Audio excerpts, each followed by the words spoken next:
오늘 귀한 주일 여러분 참 잘 오셨습니다. 오늘 본문 말씀 중심으로 해서 마태복음 81번째 시간 검을 주러 왔노라. 검을 주러 왔노라 라는 제목으로 하나님 말씀 나누도록 하겠습니다. 오늘 우리가 읽은 이 본문 말씀을 보면 상당히 좀 당혹스러운 느낌이 듭니다.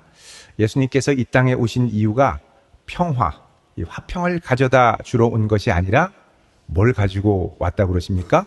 검을 주러 왔다고 하시기 때문에 그렇습니다. 자, 오늘 본문 34절 다시 한번 읽어보겠습니다. 시작. 내가 세상에 화평을 주러 온 줄로 생각하지 말라. 화평이 아니요 검을 주러 왔노라. 아멘. 자, 여기서 비유한 검은 분쟁 또는 갈등을 뜻합니다. 누가복음 12장 51절에 보면 이 똑같은 표현을 이렇게 다르게 표현을 했는데요. 여기 보시면 이렇게 되어 있습니다. 내가 세상에 화평을 주려고 온 줄로 아느냐? 내가 너희에게 이르노니 아니라 도리어 분쟁하게 하려 함이로라 말씀합니다. 그러니까 여기 분쟁, 검 대신 분쟁을 사용을 했죠. 이것을 그 앞에 절에 보면 누가복음 12장 49절에 불을 던지러 왔다 이렇게도 표현합니다. 불, 분쟁, 검 다 뜨거운 갈등과 다툼이 일어날 것이라고 말씀하는 것이죠. 자, 예수님이 이 세상에 평화가 아니라 분쟁과 갈등을 던지러 왔다고 하면 우리에게 상당히 당황스러운 마음이 들지 않겠습니까? 이어지는 35절과 36절을 보면 이게 더 심해집니다. 자, 읽어봅니다. 35, 36절 시작. 내가 온 것은 사람이 그 아버지와 딸이 어머니와 며느리가 시어머니와 불화하게 하려 함이니 사람의 원수가 자기 집안 식구리라. 아멘. 예수님이 오신 게 가족들과 불화하기 위해서라는 겁니다. 그래서 예수님을 따르다 보면 가족들이 원수처럼 된다는 것이죠. 참 이해하기 어렵고 당황스럽습니다.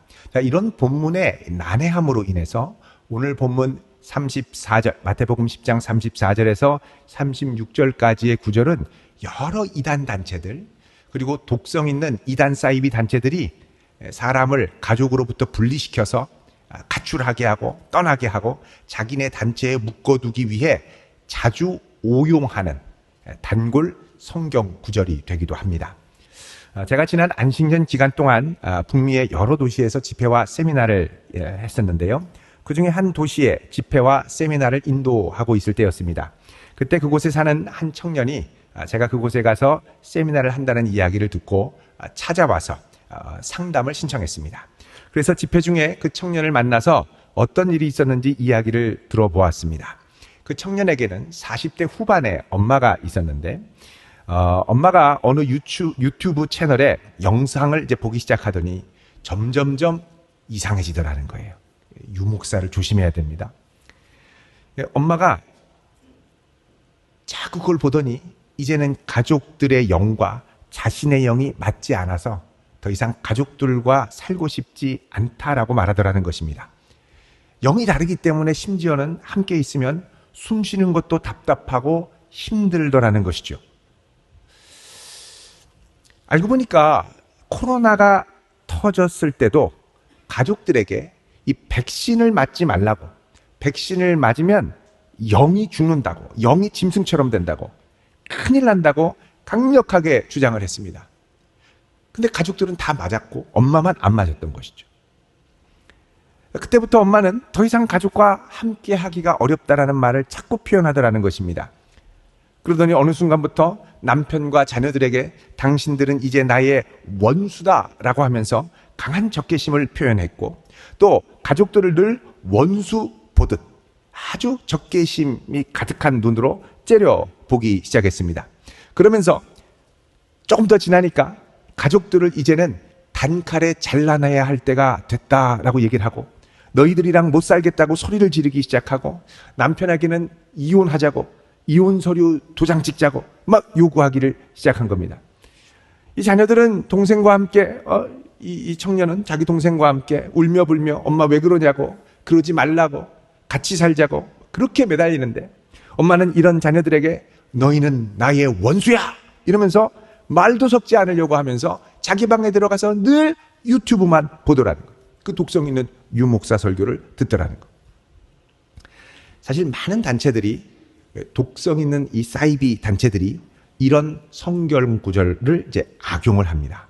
그래서 할 수만 있으면 가족들과 선을 긋고 단절할 것을 요구하죠. 우리에게 잘 알려진 이단 단체인 신천지만 하더라도 그렇습니다.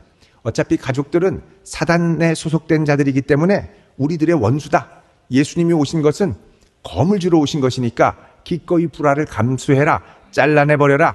그래서 이단 단체들을 보면 은연중에 혼인을 이렇게 장려하기도 하고 신천지 신앙을 반대하는 가족들을 원수처럼 여기게 만들기도 합니다.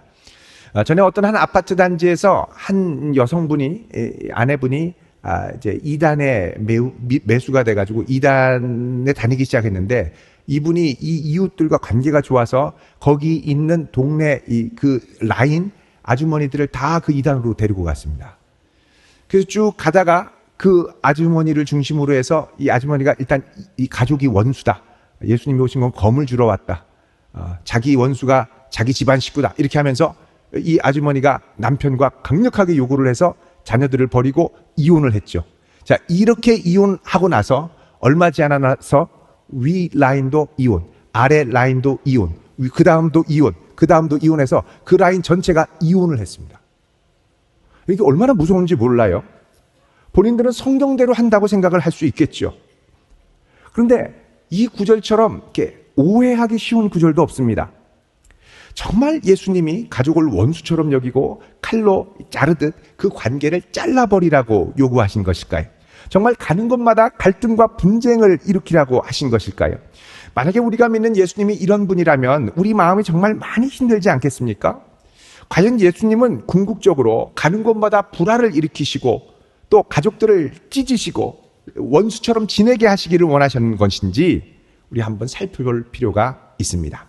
먼저 우리 마태복음 10장 11절부터 13절을 한번 보겠습니다. 이거는 예수님이 제자들을 전도 여행을 보내면서 주셨던 명령입니다. 자, 11절에서 13절 같이 읽겠습니다. 시작. 어떤 성이나 마을에 들어가든지 그 중에 합당한 자를 찾아내어 거기가 떠나기까지 거기서 머물라. 또 그 집에 들어가면서 평안하기를 빌라. 그 집이 이에 합당하면 너희 빈 평안이 거기서 임할 것이요 만일 합당하지 아니하면 그 평안이 너희에게 돌아올 것이니라. 아멘. 자, 예수님이 제자들을 파송하면서 제자들이 가는 곳마다 하늘의 샬롬, 하늘의 평화가 임하기를 빌라고 하십니다. 그 평화가 합당한 자에게 가면 평화가 임할 거라고 그러시죠. 그러니까 예수님은 제자들을 보낼 때 분쟁의 메신저가 아니라 평화의 메신저, 평화의 사자로 제자들을 보내기 원하셨다는 것입니다. 또 예수님은 산상설교에서 팔복을 말씀하시면서 화평케 하는 자의 복을 말씀하시죠.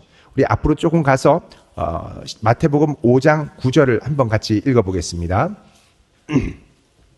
마태복음 5장 9절 시작.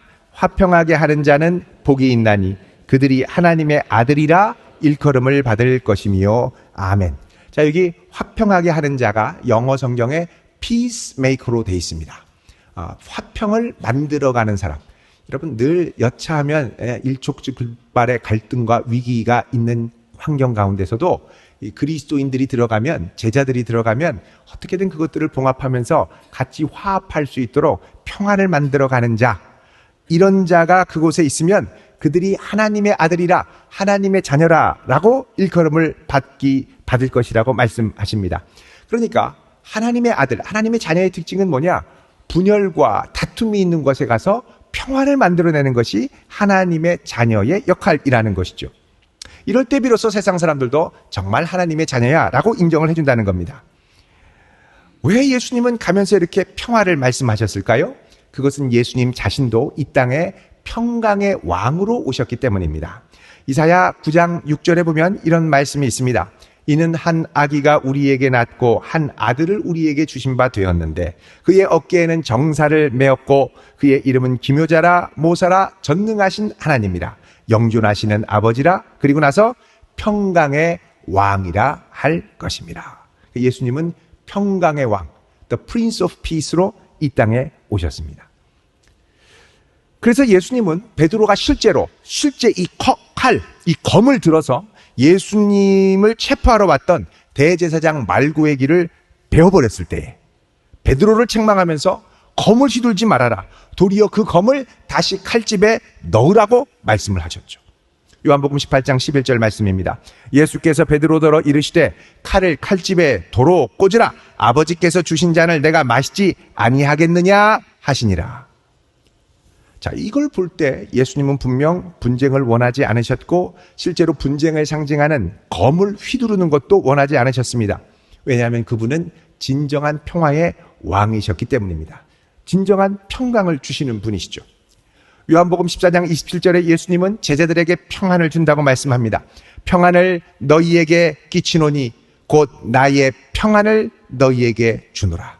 내가 너희에게 주는 것은 세상이 주는 것과 같지 아니하니라. 너희는 마음에 근심도 말고 두려워하지도 말아라 말씀합니다. 예수님이 평화의 왕으로 이 땅에 오셨을 때 하늘의 천군 천사들이 찬양을 했습니다. 뭐라고 했느냐? 누가복음 2장 14절에 보면 지극히 높은 곳에서는 하나님께 영광이요 땅에서는 하나님이 기뻐하신 사람들 중에 평화로다 그럽니다. 여러분, 제자들이요 예수님을 따라갔을 때 물론 모든 것들을 버려두고 따라갔습니다. 그물도 버려두고 그 다음에 자식들도 아내도 가족들 다 버리고 예수님 따라서 3년 동안 공생애를 다녔죠. 자, 공생애 다녀와서 예수님 부활 승천하시고 예루살렘에 교회가 생겼을 때 이때 제자들은 예수님과의 이 여행을 마치고 다시 가족들과 재회를 하고 그리고 나중에 복음을 전할 때도 아내들과 같이 복음을 전하러 다녔습니다. 그러니까 제자들이 예수님 따라다니면서부터 가족과 아예 관계를 절연한 것이 아니라 가족들과 같이 함께 했다는 것입니다. 우리 한번 찾아보겠습니다. 고린도전서 9장 5절. 고린도전서 9장 5절입니다. 273쪽.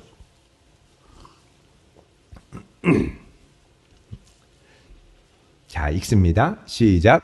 우리가 다른 사도들과 주의 형제들과 게바와 같이 믿음에 자매된 아내를 데리고 다닐 권리가 없겠느냐. 아멘. 자, 여기 보면 우리는 이제 바울 일행이죠. 다른 사도들, 여러 예수님의 제자들, 그리고 주의 형제들, 주의 형제 중에 대표적인 사람이 야고보입니다.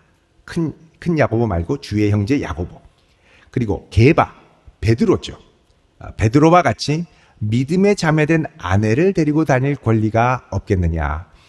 나중에 이 가족들도 다 예수님을 믿게 됐고 그 다음부터는 이 아내를 데리고 같이 복음 전도 여행을 다니더라는 것입니다. 그 당시에 베드로를 비롯한 여러 사도들은 이미 믿음의 아내를 데리고 다니면서 사역을 감당했음을 볼 수가 있습니다. 예수님 따를 때는 일시적으로 가족을 뒤로 했지만 다시 가족들과 함께 같은 믿음으로 예수님을 위해서 함께 사역을 감당했던 것입니다. 예수님이 우리를 위해서 십자가를 지시고 돌아가셨을 때 이것은 예수님이 제자들을 하나님과 불화하게 하려고 한 게 아니라 하나님과 화목하게 하기 위해서였죠. 예수님이 자신을 피스메이커로 하나님과 우리 사이를 이어주기 위해 십자가에 자신의 생명을 내어주신 것입니다. 그래서 이 화평케 한 이 역사를 뭐라 그러냐? 화목제물로 드리셨다. 이렇게 얘기하죠. 화목하게 하셨다. 자, 로마서 5장 10절 말씀입니다. 곧 우리가 원수 되었을 때에 그의 아들의 죽으심으로 말미암아 하나님과 화목하게 되었은즉. 우리가 누구냐? 화목하게 된 자라는 것입니다. 구원받은 우리들은 하나님과 화목하게 된 자들, 화목하게 된 자들에게는 예수님이 새로운 사명을 주셨는데 그건 뭐냐? 우리도 나아가서 내 주변 사람들과 화목함을 이루며 평화를 만들어 가야 한다는 사명입니다. 자, 고린도 후서 5장 18절 말씀입니다. 우리 한번 요건 찾아보겠습니다. 고린도 후서 5장 18절. 마태복음은 딱 손가락에 껴놓으시고요. 후서입니다. 후서 5장 18절. 291쪽 고린도후서 5장 18절 같이 읽습니다. 시작.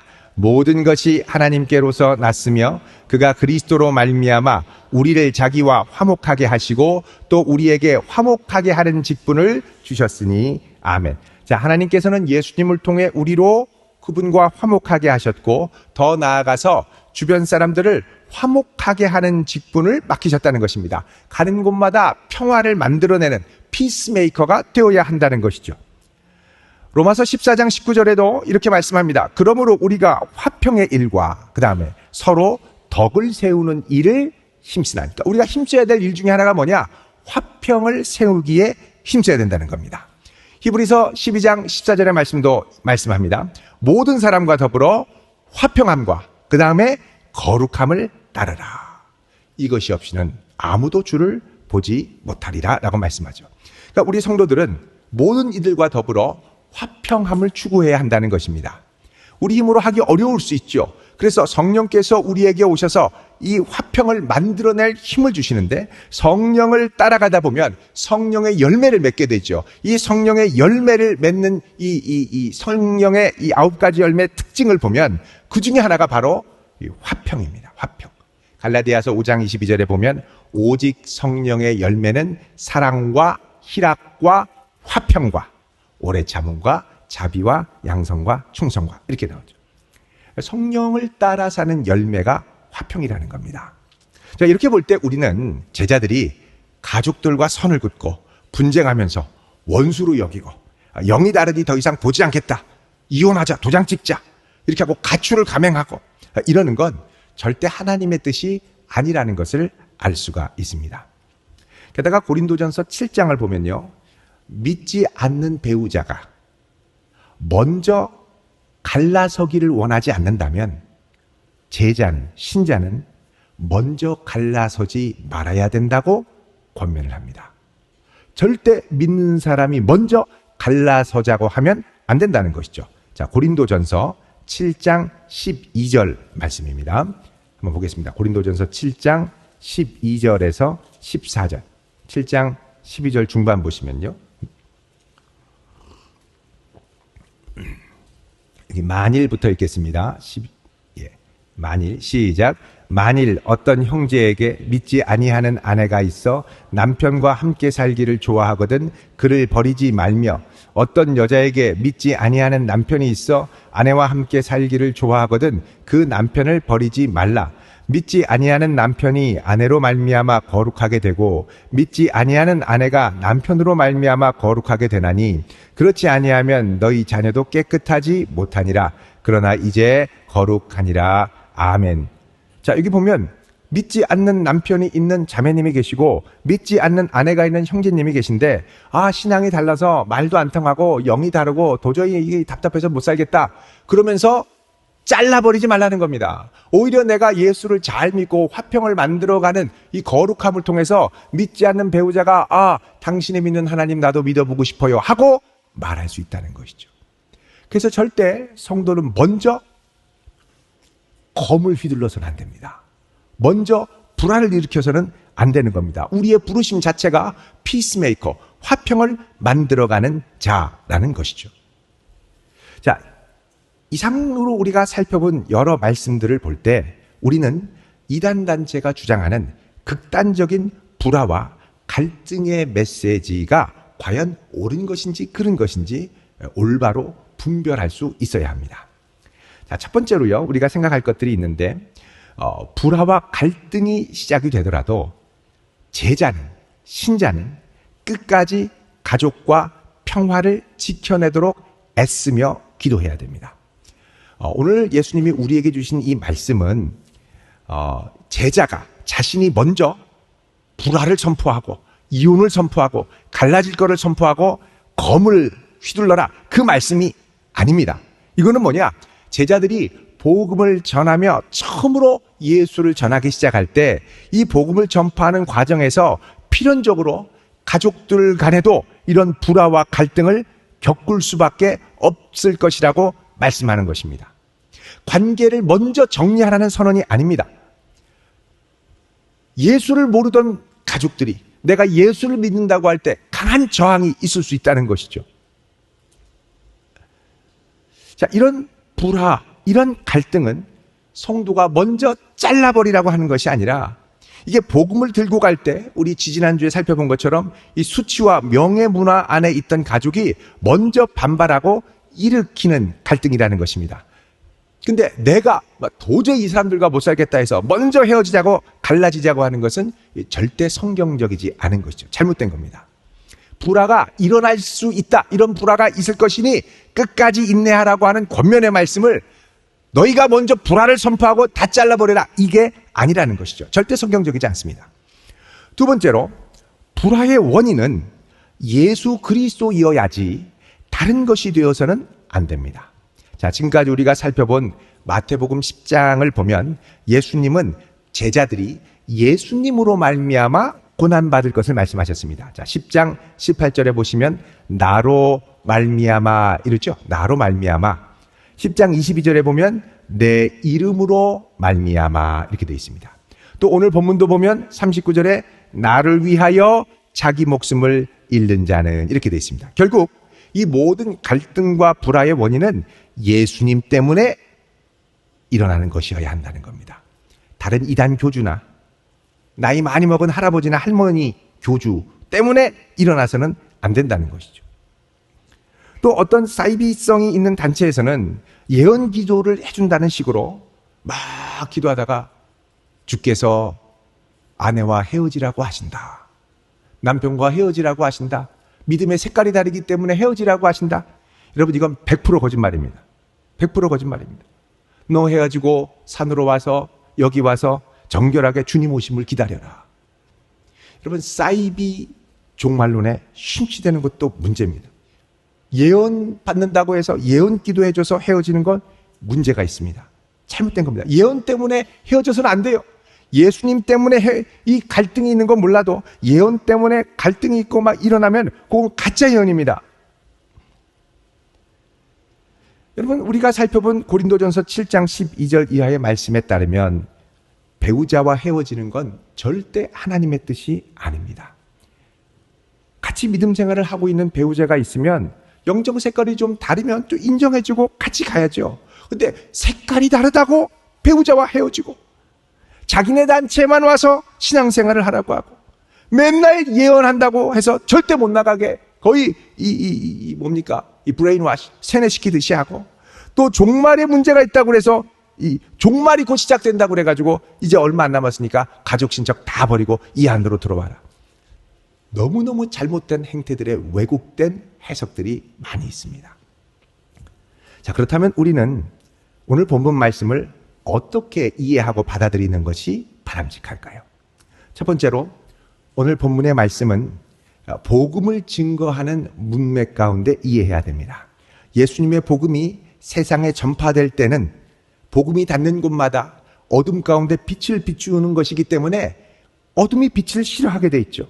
기존의 낡은 이 명예 수치 문화와 같은 세상의 풍조와 또 우상 숭배에 익숙해진 가족들은 복음에 반발하고 거부하는 일이 반드시 일어난다는 것입니다. 그래서 복음을 들고 가는 믿음의 첫 세대는 참 어려움이 많습니다. 예수 잘 믿는 믿음의 명문 가정을 이루어가고 싶은데 이것을 이해하지 못하는 믿음이 없는 가족들로부터 오해와 갈등이 참 많이 있는 것이죠. 어떤 성도님은 결혼을 했습니다. 예수 안 믿는 형제와 결혼을 했습니다. 딱 결혼을 하고 갔는데 시부모님이 얘기합니다. 얘야, 나는 우리 집안에 서로 다른 두 종교가 있는 걸 원치 않는다. 우리 집안은 무조건 종교는 하나여야 된다. 우리 가족 대대로 남녀호랭개교를 갔으니 너도 이제 글로 가자. 얼마나 어렵겠습니까? 이때 내 안에 계신 예수님으로 인하여 어머니 죄송하지만 저는 예수님을 사랑합니다. 이때부터 이제 갈등이 있죠. 갈등이 있죠. 그거는 예수님 때문에 일어나는 겁니다. 예수님 때문에. 그런데 우리가 기억할 게 뭐냐 하면 이런 가족 간의 물리적인 분쟁이나 불화가 있을 때 이건 피치 못하게 예수님 때문에 일어날 수밖에 없지만 이거는 복음이 선포되는 과정에서 일어나는 불가피한 일이지 이것이 복음을 전파하는 궁극적인 결과는 아니라는 것입니다. 궁극적인 결과는 예수 그리스도로 말미암아 그와 그의 온 집안이 구원을 얻는 일입니다. 왜냐하면 예수님이 말씀하셨잖아요. 예수님을 통해서 모든 가족과 민족과 열방이 구원받기를 원하시고 또 우리가 잘 아는 사도행전 4장 12절에 보면 주 예수를 믿으라. 그럼 뭐라 그럽니까?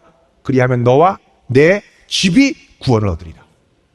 그 집을 구원해 주시거든요. 그때까지 많은 어려움과 갈등 이런 것들이 있더라도 끝까지 인내하며 가족 안에 최선을 다해서 평화를 만들어가는 피스메이커로 서기를 원하신다는 것입니다. 그래서 예수님 때문에 일어나는 갈등은 그다음부터는 주님께 기도하며 어떻게든 평화를 이루기 위해 기도하며 애를 쓰되 예수님을 포기해서는 안 됩니다. 이 갈등이 뭐 때문에 생겼습니까? 예수님 때문에 생겼죠. 갈등을 없애려면 인간적으로는 예수님을 부인하면 끝입니다. 그러나 그 예수님을 부인할 수 없죠. 예수님을 붙들기 때문에 이 갈등은 계속되지만, 그러나 이 갈등은 최종 결과가 아니라 최종적으로 우리의 집안이 구원을 얻기 위한 과정이라는 것을 받아들여야 하는 것이죠. 두 번째로 35절에서 36절 말씀을 바로 이해할 필요가 있습니다. 자, 10장 35절 36절 마태복음 같이 읽겠습니다. 시작. 내가 온 것은 사람이 그 아버지와 딸이 어머니와 며느리가 시어머니와 불화하게 하려 함이니 사람의 원수가 자기 집안 식구리라. 아멘. 이 말씀은 미가서 7장 6절을 인용한 말씀입니다. 우리 전후 문맥을 좀 봐야 되기 때문에 미가서 7장 6절을 잠깐 보시겠습니다. 미가서 7장 6절은 구약성경 1296쪽에 있습니다. 1296쪽. 자, 같이 읽겠습니다. 시작. 아들이 아버지를 멸시하며 딸이 어머니를 대적하며 며느리가 시어머니를 대적하리니 사람의 원수가 곧 자기 집안 사람이로다. 아멘. 똑같은 말씀이 있습니다. 자, 이 말씀이 선포되는 이 미가서의 배경을 보면 하나님께서 이스라엘 백성이 바벨론의 포로로 끌려가게 된 이유를 설명해 주시는 것인데, 그 이유는 2절에 보면 경건한 자가 세상에서 끊어졌고 정직한 자가 사라지고, 하나님의 선민이라는 사람들이 무고한 피를 흘리고 매복하고 부지런히 악을 행한다고 그러죠. 또 이어지는 말씀들을 보면 뇌물이 판을 치고 또 함께 힘을 합쳐서 불의한 일을 작당하는 일이 만연했습니다. 정의가 사라지고 자기 욕심을 따라 모든 것을 저버리는 시대에 마침내 아들이 이 욕심 때문에 어머니를 멸시하고 딸이 어머니를 대적하고 며느리가 시어머니를 대적하며 가족끼리 저마다의 탐욕을 위해 갈등을 일으키고 원수가 된다는 상황을 말씀하는 것입니다.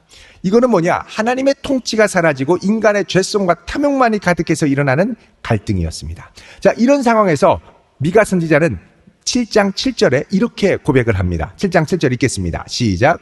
오직 나는 여호와를 우러러보며 나를 구원하시는 하나님을 바라보나니 나의 하나님이 나에게 귀를 기울이시리로다. 아멘. 자, 여러분, 이런 부패한 상황 가운데서도, 세상 가운데서도 하나님의 주되심을 고백하며 하나님의 구원을 기다리겠다는 겁니다.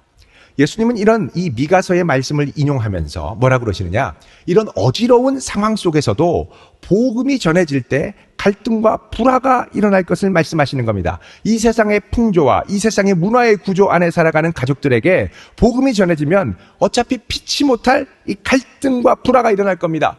누가 과연 이 세상의 주냐? 누가 과연 이 세상의 최고의 가치 있는 분이냐라고 할 때 세상의 풍조와 우상 아래 있는 분들의 가치가 다르고 제자들의 가치가 다르게 되죠. 가치관의 충돌, 세계관의 충돌, 누구를 주로 보시고 따르냐의 충돌이 계속 일어난다는 것입니다.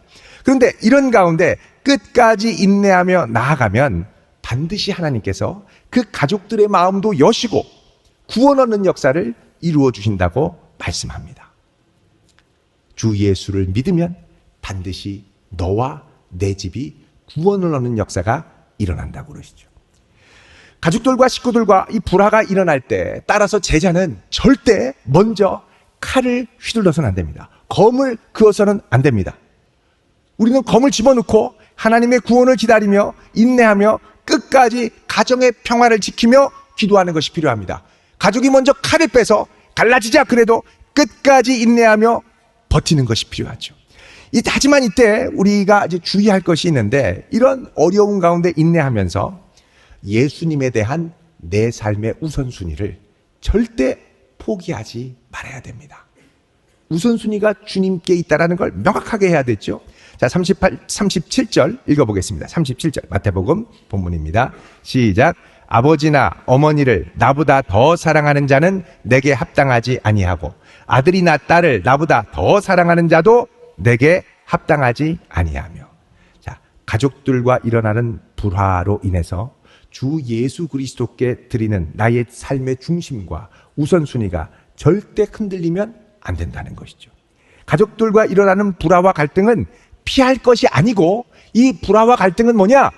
내가 지고 갈 십자가입니다. 내가 지고 갈 십자가.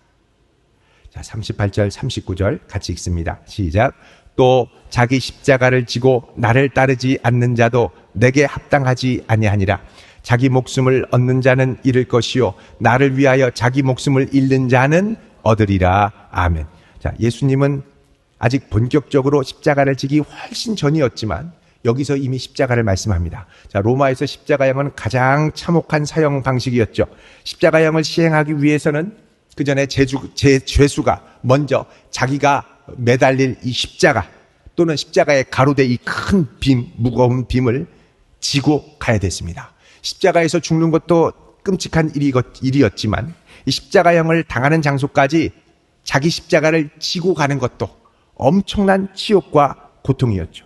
마찬가지로 제자들의 불화와 분쟁이 있을 때 이들이 가족들이 제자들에게 쏟아내는 비난과 야유를 기꺼이 짊어지고, 제자는 그리스도 안에 나의 자아를 날마다 죽이며 자기를 부인하며 주님의 십자가, 내 십자가를 지고 내가 져야 될 마땅한 십자가를 지고 묵묵히 가야 한다는 겁니다. 나의 십자가라는 것은 예수님이 받으셨던 모욕과 멸시와 천대, 이것이 내가 이 상황 가운데 계속 부딪히면서 받아야 하는 모욕과 수치와 천대, 이게 바로 내가 지고 가야 할 십자가라는 것이죠.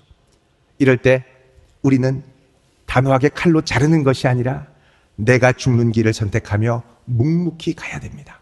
예수님만 잠잠히 바라보며 그분만 의지하며 철저히 그분의 국률에 의지하여 나를 죽여야 하는 것이죠.